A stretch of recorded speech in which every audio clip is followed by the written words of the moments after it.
London, by William Blake, published in 1792. Throughout his life, William Blake was focused on opening his mind so that he truly saw the world around him, which he felt was unjust, cruel, and controlling. This fueled his desire for radical political and social change. It's no surprise, then, that in his poem London, Blake sees nothing but oppression and corruption all around him. But it's not just the fault of those in power, it's also the responsibility of ordinary people. In the poem's 4 stanzas, Blake takes the reader on a tour of the streets of his home city of London. Everywhere he goes, he sees sadness and despair. This is a city which is miserable and controlled. The word chartered can mean dirty or confined.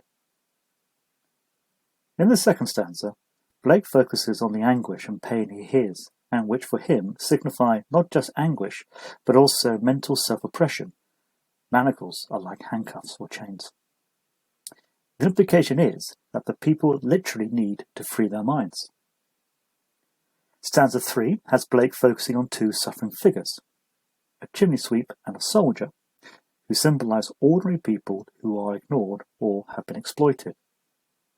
They are juxtaposed with the church and palace, which represent those in power and who seem indifferent to the sweep and soldier's trouble. The poem concludes in the streets of nighttime London, where sexual immorality corrupts and destroys childhood and marriage. Overall, Blake paints a consistently grim picture of London as being grubby, unhappy, and diseased. Notice how is everyone who is affected, young and old, male and female. Those who have the power to do something are presented in the poem negatively. The church is dark and dirty, whilst the government has blood on its hands. The people don't rebel because they believe that they are powerless to do anything about it, even though, in France at the time, there was a revolution where the people did overthrow the government and the monarchy, an event that Blake enthusiastically supported. The ultimate result of this oppression is saved for the horrific final stanza, where everything that should be good, childhood, love, marriage, is instead cursed and sick. The streets are full of young prostitutes who contract sexually transmitted diseases, which in turn are passed on to their clients, who in turn infect their wives and children.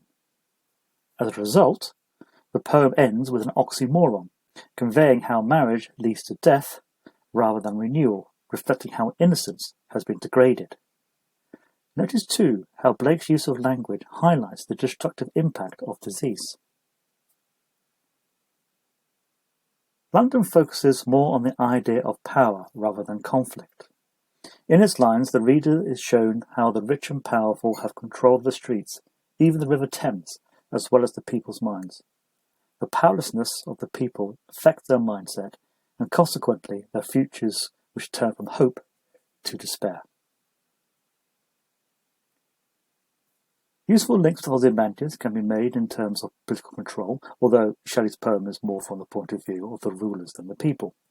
Similarly, in My Last Duchess, the reader is shown what happens to the weak by the strong.